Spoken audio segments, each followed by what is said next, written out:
at Lion Stevens Park in Columbia, Missouri, and we're standing next to our bicycle boulevard, which recently was painted over with these great sharrows that help bicyclists know where to position themselves on the road. And this is one of the reasons why Columbia was designated a silver level bicycle-friendly community in September 2013.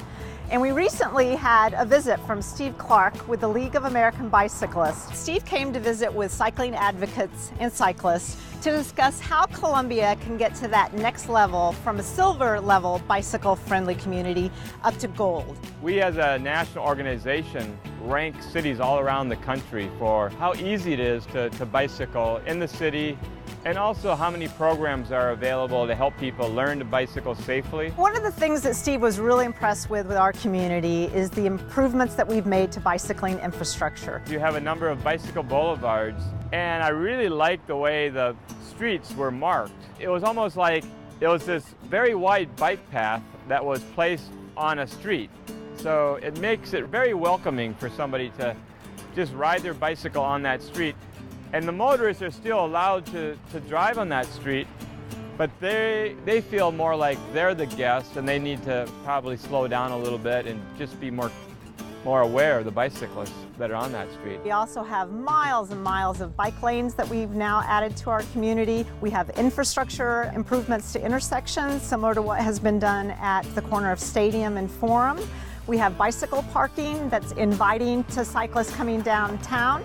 We also are working with our local businesses to get them to be a bicycle-friendly business, which is another program through the League of American Bicyclists to encourage local businesses to help their employees bike to work. We talked about how to get to gold. In a lot of the gold communities, you do see a lot more bicycling happening. There are definitely less women, riding as a whole than men. So there's been a lot of talk of, how do you get more women cycling, both recreation and transportation. There are a whole host of other things that we could do a little bit better. We don't have a bike share system here in Columbia, but I think that's because we're not quite ready. We're starting to look at that, and I think we're being smart about it. It's really easy to come in and say, yes, let's put something in and try to get that gold level just on a superficial level, but we're looking at it in a smart way. We're saying, okay, is this sustainable? Is it something we should consider? And we're considering it. We need to obviously continue the great things we're doing with education, improving infrastructure, getting together with partners like Columbia Police Department to do positive enforcement programs where they're actually giving tickets to people for doing things right as being a cyclist or a pedestrian, but also giving them warnings when they're doing things incorrectly.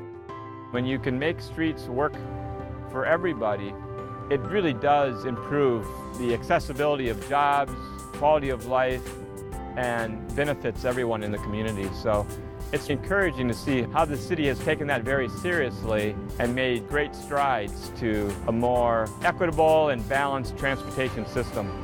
So at the end of the day, it's exciting that in our community we have people talking about not only whether or not we're going to put in bike lanes or cycle tracks or improve an infrastructure, but we're talking about the best way to install them to make our community safer and more enjoyable for cyclists.